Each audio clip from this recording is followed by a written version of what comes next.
What if you boarded a plane with first-class tickets, only to be humiliated for your appearance, then turned the tables with a secret so powerful it grounded the flight? Welcome to The Quiet Strength on the Plane, a story that'll grip your heart and flip your perspective with a reveal you'll never see coming. Picture this.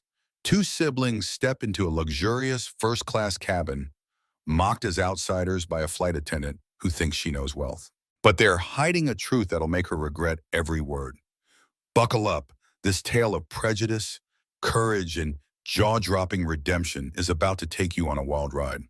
The airport was a chaotic symphony of life, a sprawling hub where hurried travelers dragged suitcases, checked flashing screens, and exchanged rushed hugs with loved ones. Voices overlapped in a cacophony of announcements, laughter, and rolling luggage wheels, the air thick with the scent of coffee and jet fuel. Amid this frenetic energy, two siblings stood calmly at the gate, their presence a quiet contrast to the bustle. Jamal Carter, 17, stood tall, his dark eyes scanning the crowd with focused alertness, his navy hoodie and jeans neatly pressed but unassuming. Beside him, Aaliyah Carter, 14, leaned against her small carry-on, clutching a gold-wrapped gift box for their grandmother's birthday, her braided hair tied back, her simple gray sweatshirt and sneakers blending into the crowd. Both held first-class boarding passes, their fingers tracing the embossed print, a rare treat for a trip they'd planned with excitement. When the gate agent called their group, they stepped forward together, their movements synchronized, their silence purposeful. The agent scanned their tickets, offering a polite smile. "Enjoy your flight," he said, waving them through. They nodded, entering the jet bridge without a word, expecting nothing more than a smooth journey to visit their grandmother. But as they stepped onto the plane, they were about to walk into a storm they never saw coming. The first-class cabin of the aircraft was a haven of luxury, a world apart from the crowded economy section beyond the curtain. Leather seats gleamed under soft, recessed lighting, their plush surfaces inviting passengers to sink into comfort. Overhead bins clicked shut with a satisfying snap, and the air carried a faint scent of citrus from complimentary mimosas served on silver trays. The hum of quiet conversations filled the space, punctuated by the rustle of newspapers and the clink of glassware. Passengers, dressed in tailored suits and designer casuals, moved with the ease of those accustomed to privilege, their voices low as they discussed stock portfolios and vacation homes. This was a realm of exclusivity, where every detail, from the heated towels to the personalized service, was curated to scream status. To board first class was to claim a place among the elite, a privilege that demanded a certain look, a certain confidence to belong. Jamal and Aaliyah moved to row 2, their steps measured, their presence unassuming.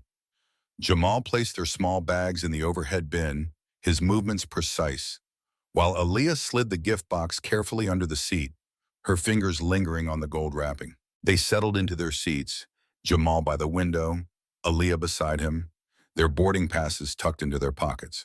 Jamal glanced out at the tarmac, watching ground crew scurry beneath the plane, while Aaliyah adjusted her sweatshirt, her eyes scanning the cabin with quiet curiosity. It felt like a normal trip, a rare moment of luxury for two siblings who'd grown up in a modest neighborhood, their lives shaped by hard work and family. But the calm was shattered by a sharp voice cutting through the cabin's serenity. "Excuse me, are you sure you're in the right place?" Jamal turned, his dark eyes meeting those of a tall flight attendant standing over them. Her name tag read Karen Mitchell, and her face was stiff, her blonde hair pulled into a tight bun, her navy uniform crisp but her tone jagged. "These seats are for first-class passengers," she added, her words a blade meant to slice through their presence. A few passengers nearby glanced up, their lips curling into subtle smirks, and Karen's confidence swelled, feeding off their silent approval. Jamal held up his boarding pass, his voice polite but firm. "We are in first class," he said, offering the ticket. Karen didn't take it, her eyes flicking over his hoodie and Aaliyah's sweatshirt with thinly veiled disdain.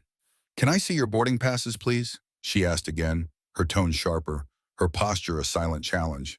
Jamal handed her both passes, their seat numbers, 2A and 2B, clearly printed.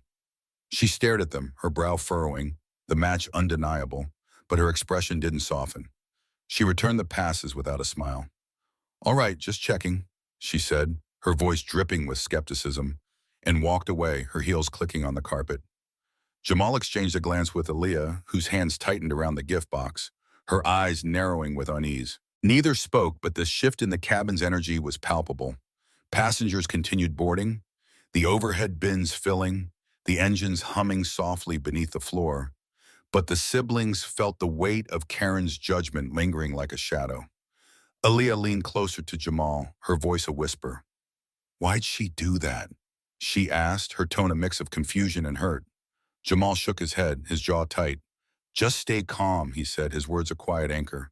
Minutes passed, the cabin buzzing with the routine of pre-flight preparations, but the peace was short-lived.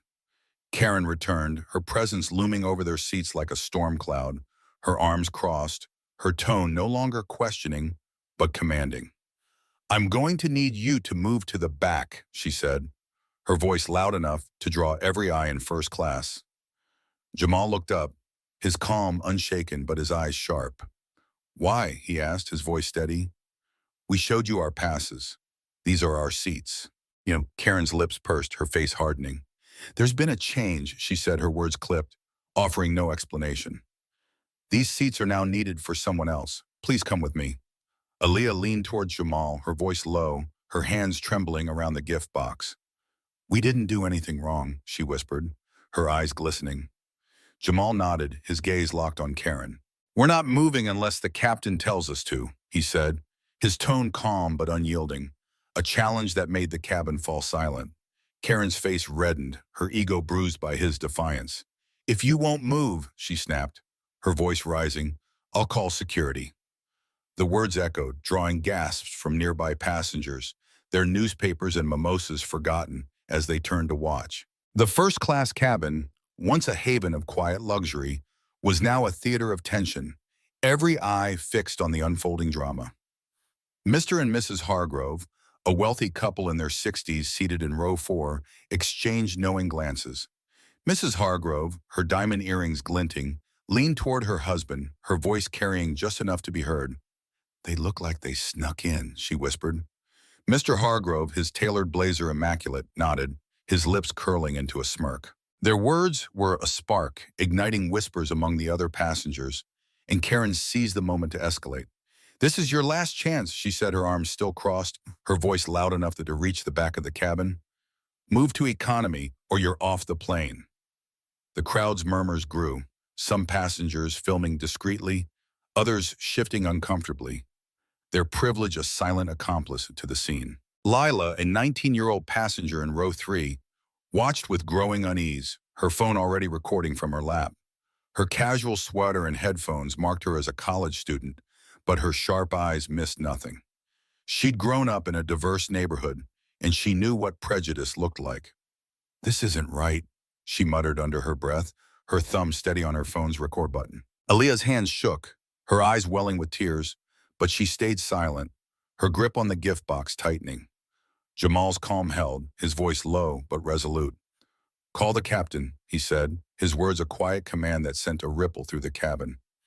Karen's face flushed, her authority challenged in front of a full first-class section. "Fine," she snapped, turning on her heel, her footsteps heavy as she marched toward the front, muttering under her breath. Some people don't know their place. And the cabin's silence was deafening. The hum of the engines the only sound as passengers exchanged glances, some with curiosity, others with discomfort. Lila's phone continued recording, her heart racing as she captured Karen's retreating figure. Mr. Hargrove whispered to his wife, "They're going to get kicked off," his tone smug. But Mrs. Hargrove's smirk faltered, a flicker of doubt creeping into her eyes. Aaliyah leaned closer to Jamal, her voice a whisper. "Are we in trouble?" she asked, her eyes wide. Jamal shook his head, his hand resting on her shoulder. "No, we're not," he said, his tone steady. "Just stay calm." Aaliyah nodded, her fingers fumbling with her phone, typing a quick message to their uncle, Victor Langston, a founding executive of the airline. Code red, first class, flight 472. Help. The message sent, she slipped the phone back into her pocket, her heart pounding, but her trust in Jamal unwavering. Karen reached the cabin phone at the front, her movements sharp, her face a mask of indignation.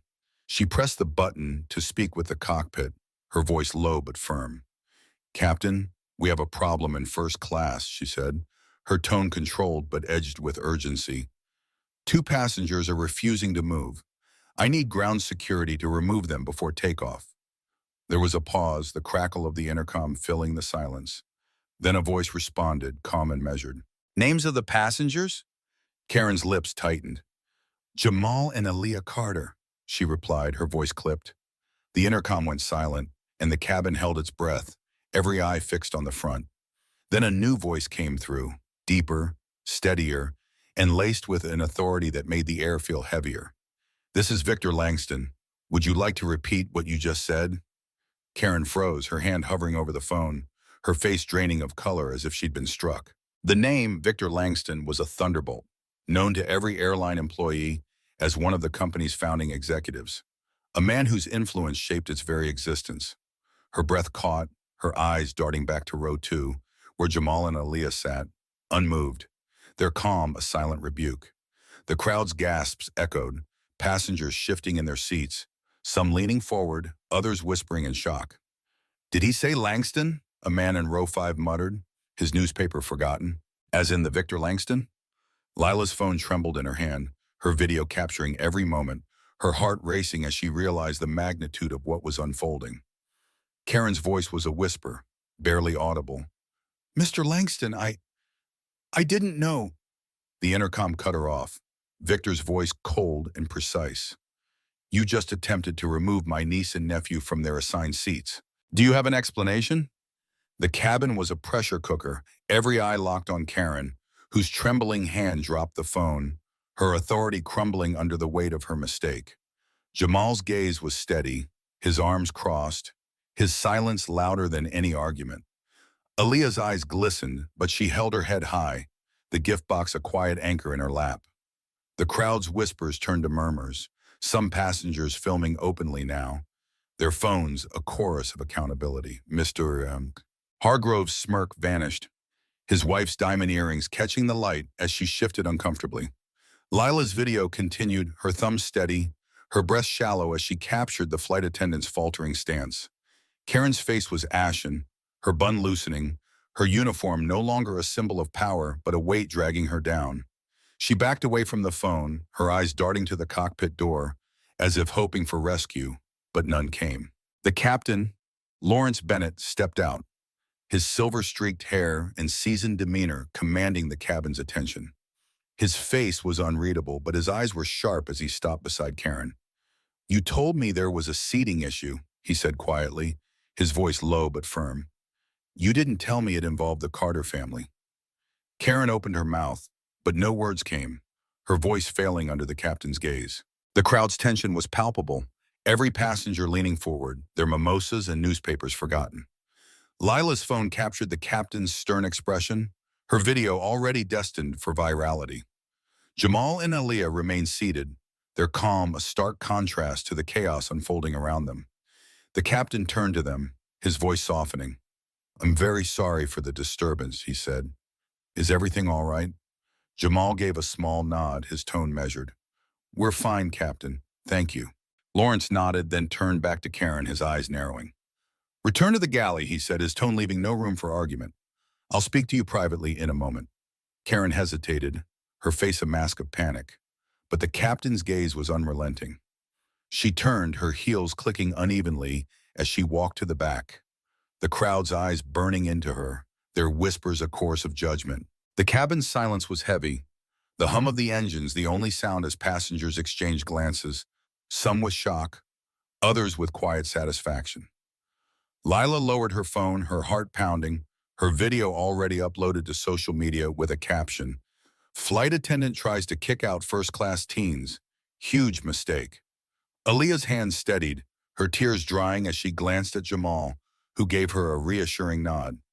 "It's okay," he whispered, his voice a quiet anchor. "Mr. Hargrove muttered to his wife. "They're Langston's family? She's done for." His earlier smugness replaced by unease. Mrs. Hargrove's earrings glinted as she nodded, her face pale. The intercom crackled again, and Victor's voice returned, steady and commanding. "This is Victor Langston. Until further notice, this flight is delayed. All ground operations have been contacted.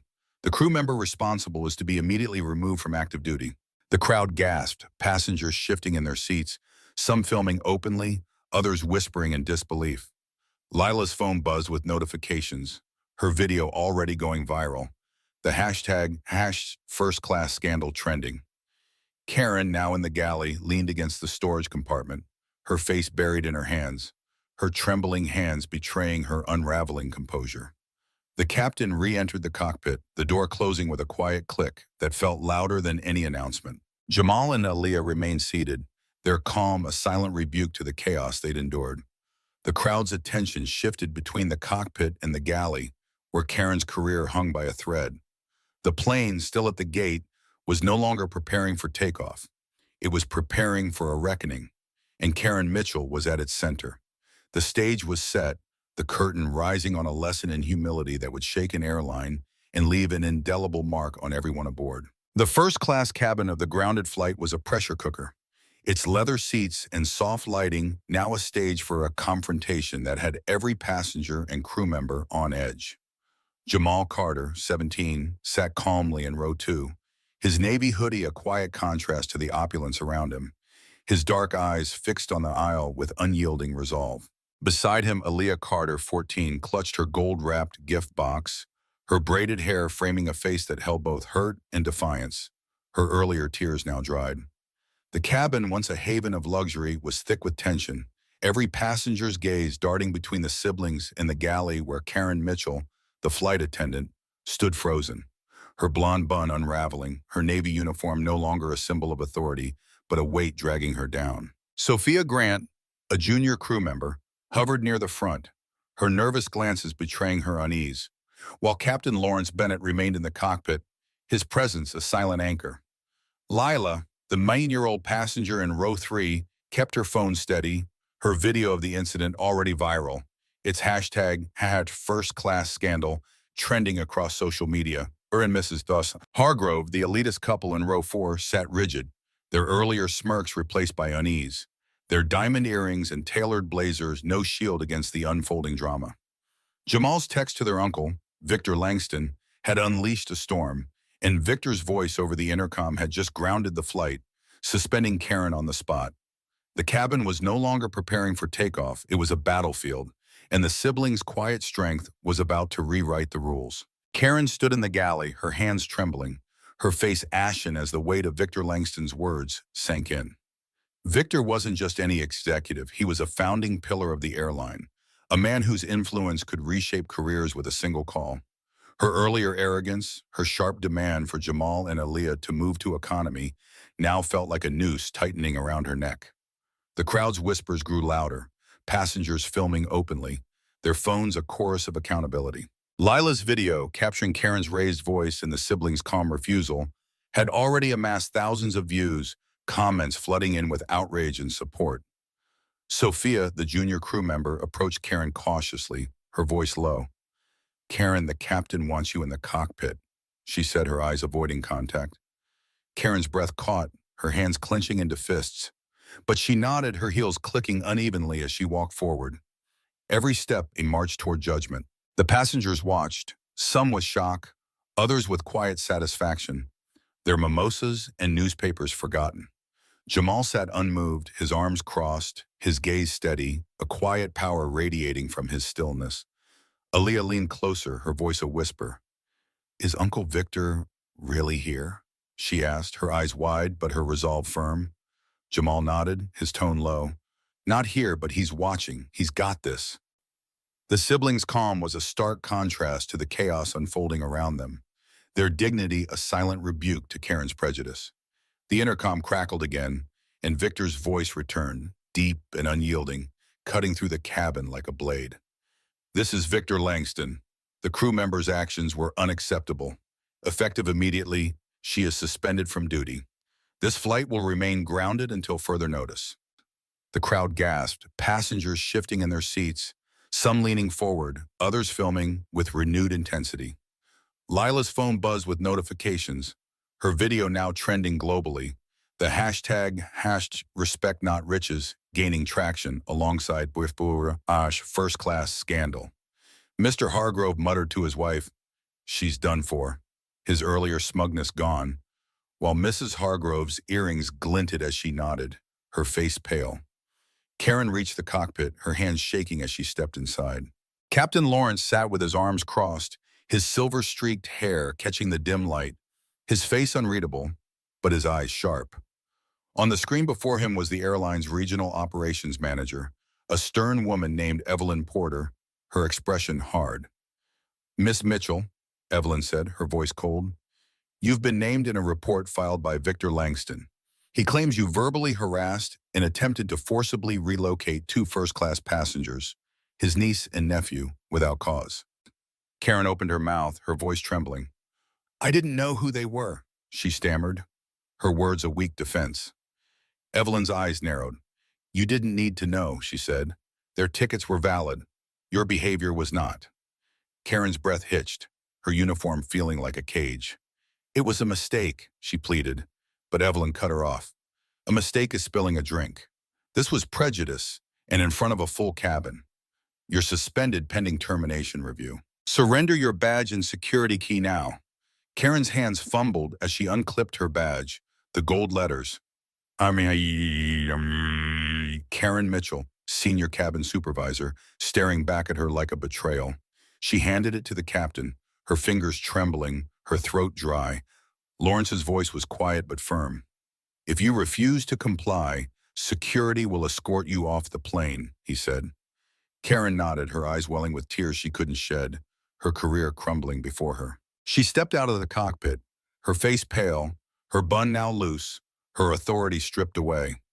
The crowd's eyes burned into her as she walked back to the galley, their whispers a chorus of judgment.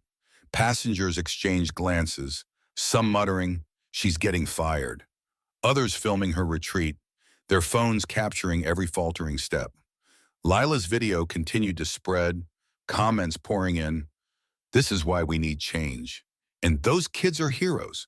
The cabin's tension was palpable, every passenger aware they were witnessing a moment that would echo far beyond the flight.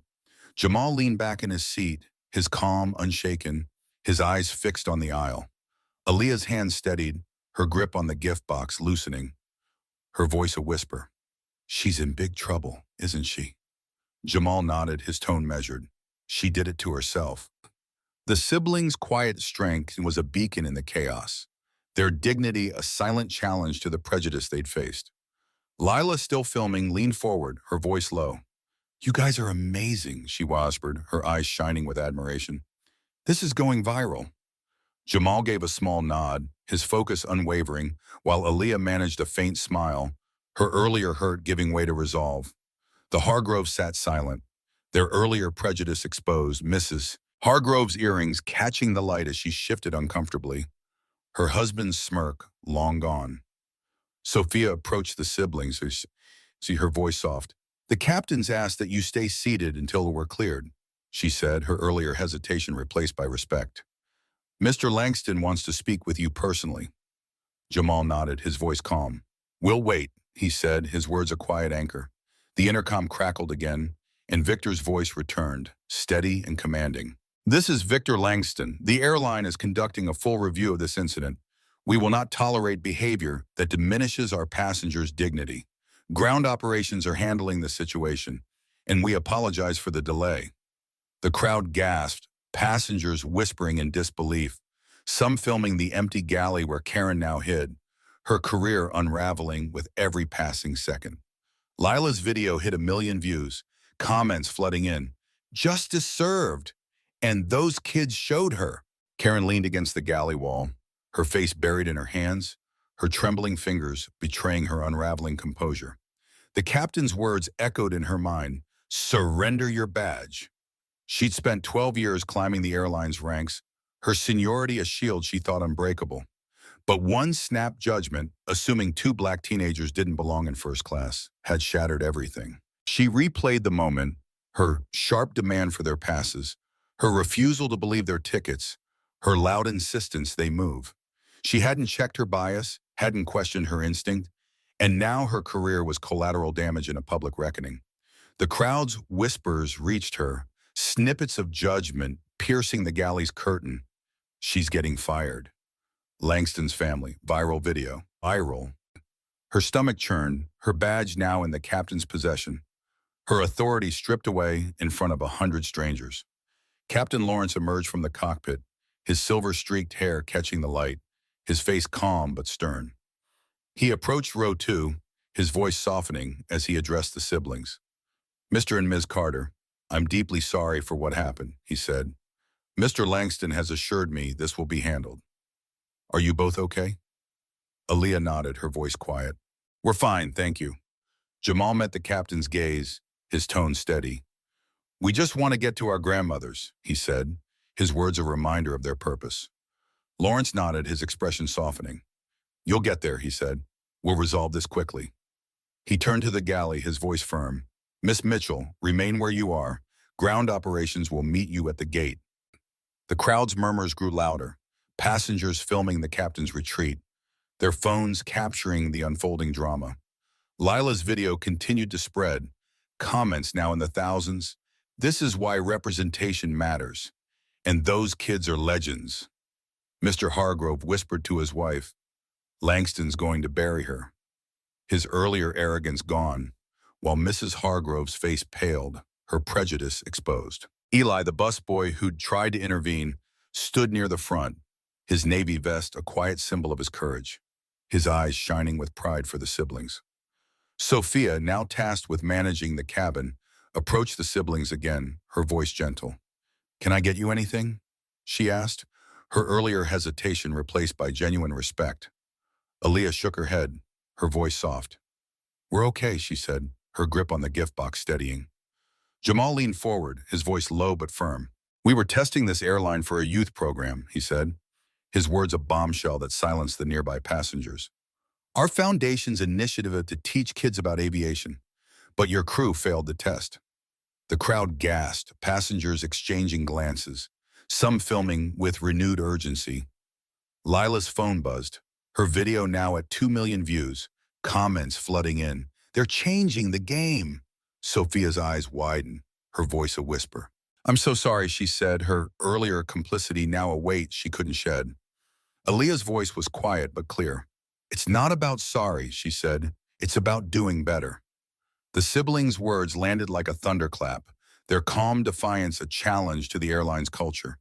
Karen, still in the galley, overheard the exchange, her face crumpling as the siblings' purpose became clear. She'd assumed they were out of place, but they were here with a mission. Their presence a test she'd failed spectacularly. Her hands shook, her career now a footnote in a viral scandal. Her name trending alongside #first-class scandal. The intercom crackled again, and Victor's voice returned, cold and final. "This is Victor Langston. The crew member has been removed from duty. We are resuming operations. Thank you for your patience."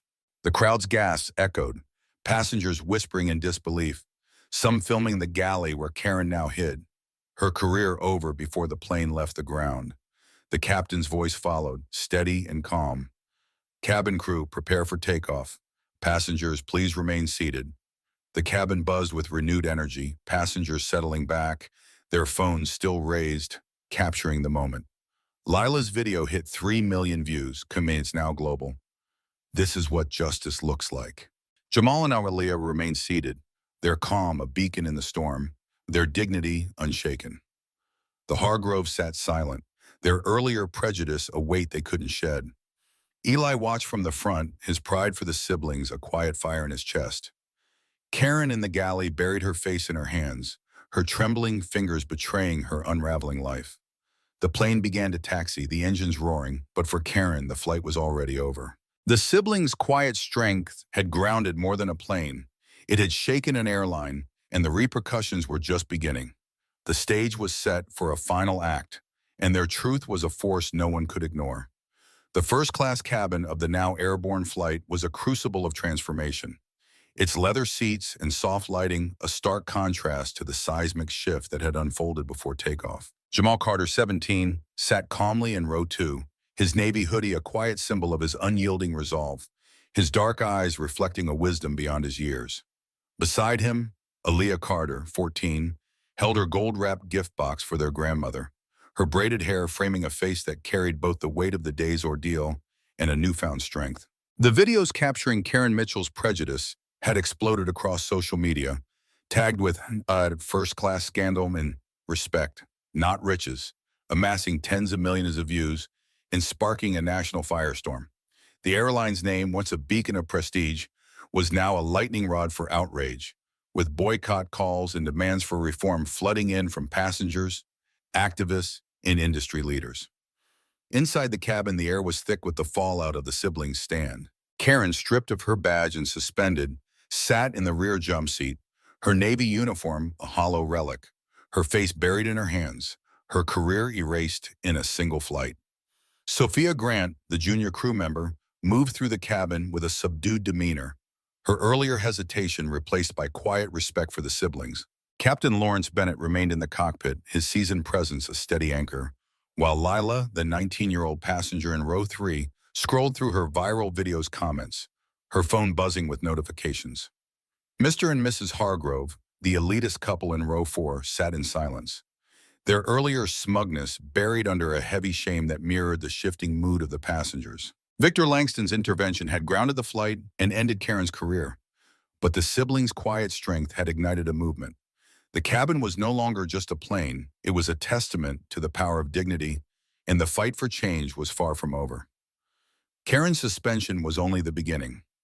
As the plane soared through the clouds, the airline's corporate office in a glass tower overlooking the city was in chaos. The board, led by chairwoman Evelyn Porter, held an emergency meeting as the scandal dominated headlines. Lila's video, now at 20 million views, had sparked a global conversation, with comments ranging from, "Those kids are heroes," to "Airlines need to change." News outlets ran the story on homepages, and influencers amplified the hashtags, turning #first-class scandal into a rallying cry. Passengers from the flight shared their own clips, some capturing Karen's sharp demands, others showing Jamal's calm refusal, Aaliyah's steady presence, and Victor's chilling intercom announcement. The airline's social media accounts were flooded with demands for accountability, and rival carriers issued statements distancing themselves from the incident. Evelyn, a pragmatic executive in her 60s, knew the stakes. Ignoring the siblings' demands would tank the airline's brand, but complying meant a public admission of fault, a bitter pill for a company built on prestige. She reached out to Victor Langston, who relayed the siblings' terms: a public apology, comprehensive staff retraining, and a partnership with their youth aviation program. Evelyn agreed, announcing a $5 million donation to the Ellison Empowerment Network and a commitment to inclusive policies, knowing the alternative was corporate ruin. Back in the cabin, the seatbelt sign chimed off, but the tension lingered. Passengers whispered, their phones still raised, capturing the siblings' quiet presence. Lila leaned forward, her voice low. "You guys changed everything," she said, her eyes shining with admiration. "My video's everywhere. People are calling you legends." Jamal gave a small nod, his voice measured. "It's not about being legends," he said. "It's about being seen." Aaliyah's grip on the gift box loosened, her voice soft but firm. "We just wanted to fly," she said, her words a quiet rebuke to the prejudice they'd faced. The Hargroves sat silent, their earlier arrogance a weight they couldn't shed, but Hargrove's diamond earrings caught the light as she leaned toward her husband, whispering, "We should have said something," her face pale with regret. Mr. Hargrove nodded, his tailored blazer no longer a symbol of superiority, his earlier prejudice exposed. Sophia approached the siblings, her voice gentle. "Can I get you anything?" she asked, her earlier complicity now a lesson learned. Aaliyah shook her head, her voice steady. "We're okay," she said, her eyes meeting Sophia's with quiet strength. Jamal leaned forward, his tone firm. "Make sure this doesn't happen again," he said, his words a challenge to the airline's culture. Sophia nodded, her eyes dropping. "I will," she said, her voice barely above a whisper, and retreated to the galley, her respect for the siblings a quiet fire in her chest. Eli, the busboy who'd tried to intervene, stood near the front, his navy vest a symbol of his courage, his pride for the siblings evident in his steady gaze. He'd been the only crew member to question Karen's actions, and his small act of defiance had earned him a place in the unfolding story. Karen remained in the jump seat, her face hidden, her trembling hands betraying her unraveling life. The captain's words, "Surrender your badge," echoed in her mind, a death knell for her 12-year career. She climbed the ranks through hard work, her seniority a shield she thought unbreakable, but one snap judgment, assuming two black teenagers didn't belong in first class, had shattered everything. The passengers' whispers reached her, snippets of judgment piercing the galley's curtain. "She's fired. Langston's family. Viral video." Her stomach churned, her career now a footnote in a global scandal, her name trending alongside hashtag first-class scandal. She replayed the moment, her sharp demand for their passes, her refusal to believe their tickets, her loud insistence they move. She hadn't checked her bias, hadn't questioned her instinct, and now she was the face of a public reckoning, her authority stripped away in front of 100 strangers. The plane began its descent, the cabin tilting gently, the runway lights appearing through the windows. Captain Lawrence's voice crackled over the intercom, steady and calm. "Ladies and gentlemen, we've landed safely. Please remain seated until the seatbelt sign is turned off. Thank you for your patience." The announcement was routine, but the cabin's silence was anything but. Passengers adjusted their trays, but their eyes remained fixed on the galley, where Karen sat, in row 2, where the siblings waited. Lila's video hit 30 million views, comments now in multiple languages. "This is why we fight. And those kids are unstoppable." The hashtag respect, not riches trended globally, a rallying cry for change. The seatbelt sign chimed off and passengers began to stand. But the usual rush to disembark was absent. They lingered, their phones still raised, waiting to see what would happen next. Sophia approached the siblings, her voice soft. "Mr. Langston's team is at the gate," she said. "He's asked that you stay until the cabin clears. He wants to speak privately." Jamal nodded, his voice calm. "We'll wait," he said, his eyes steady. Aaliyah's hand steadied, her voice quiet. "Is she really gone?" she asked, her eyes flicking to the galley. Sophia hesitated, then nodded. "She's not coming back," she said, her voice heavy with the weight of the moment. The siblings remained seated, their calm a beacon in the storm, their dignity unshaken. Passengers began to exit, some pausing to nod at the siblings, their earlier silence now a quiet apology. A woman in row 5 leaned forward, her voice gentle. "You handled that with more grace than I could have," she said. Jamal gave a small nod, his voice measured. "Thank you," he said, his focus unwavering. Karen stood slowly, her legs stiff, her hands clutching her small bag, her uniform now a costume of a life she'd lost. The captain emerged from the cockpit, his silver-streaked hair catching the light, his face stern as he approached her. "Miss Mitchell, ground operations will escort you to administration," he said, his voice firm but not cruel. "Your badge and key have been processed." Karen's eyes welled with tears, her voice a whisper. "It was a mistake," she pleaded. But Lawrence's gaze was unrelenting. "It was a choice," he said, "and you made it in front of everyone." 2 security officers appeared at the gate, their presence a silent command, and Karen walked forward, her steps uneven, her face pale. The passengers watched, some filming, others whispering, their judgment a weight she couldn't escape. Lila's video captured her exit, the clip destined to define her legacy. The cabin cleared, leaving the siblings, Sophia, and a few lingering crew members. Victor Langston stepped into the doorway, his charcoal suit impeccable, his presence commanding the space. At 55, he was a founding executive whose influence shaped the airline, his silver hair and steady gaze a testament to his power. He approached row 2, his voice low but warm. "Jamal, Aaliyah, you okay?" he asked, his eyes softening as he looked at his niece and nephew. Aaliyah nodded, her voice quiet. "We're fine, Uncle Victor," she said, her grip on the gift box steadying. Jamal met his gaze, his tone firm. "We didn't want it to go this far," he said, his words a reflection of their restraint. Victor's expression hardened, but his voice was gentle. "You didn't make it go this far," he said. "She did. And now the world knows." Victor turned to the crew, his voice cold. "This airline was built on respect," he said. "What happened here was a betrayal of that. It won't happen again." Sophia nodded, her eyes dropping, her earlier complicity a lesson learned. Eli stepped forward, his navy vest a symbol of his courage, his voice steady. "I tried to stop her," he said, his eyes meeting Victor's. "I knew it wasn't right." Victor's gaze softened, a rare smile breaking through. "You did good, kid," he said. "We need more like you." The siblings exchanged a glance, their pride for Eli a quiet bond in the moment. The airline issued a public statement that evening, drafted by Victor himself. "We will not tolerate behavior that diminishes the dignity of any passenger. Respect is not optional, it is policy. The crew member responsible has been terminated, and we are implementing mandatory inclusivity training across all operations." The statement went viral, shared alongside Lila's video, now at 50 million views, sparking a broader conversation about prejudice in travel. Nora Kim, a journalist for Global News, amplified the story, her article, "The Teens Who Grounded a Flight and Changed an Airline," dominating headlines.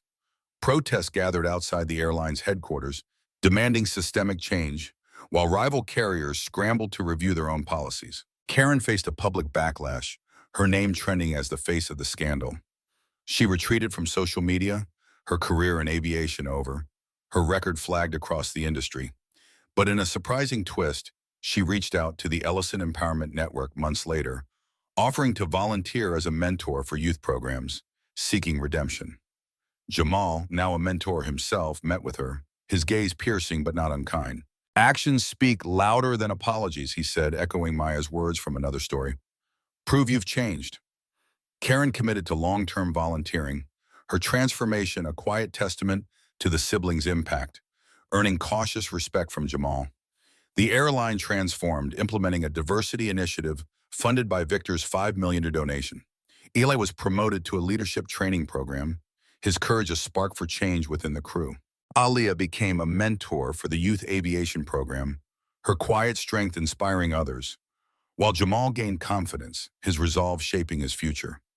Lila's video, now a cultural touchstone, sparked industry-wide reforms, with airlines adopting inclusivity training and passenger rights policies. The hashtag "Respect Not Riches" became a global movement, a rallying cry for dignity over prejudice. Jamal and Aaliyah continued their journey, visiting their grandmother with the gift box, their bond stronger than ever. They became quiet legends, two teens who'd faced prejudice with grace and turned it into progress. Their legacy was not in the flight they grounded, but in the lives they uplifted, the systems they changed, and the truth they refused to let die. The airline was no longer just a carrier, it was a testament to the power of their quiet strength. Have you ever been judged for how you looked? Share your story in the comments and let's inspire each other. Hit that subscribe button for more epic tales that'll change how you see the world. This is PA Storytime, and we're just getting started.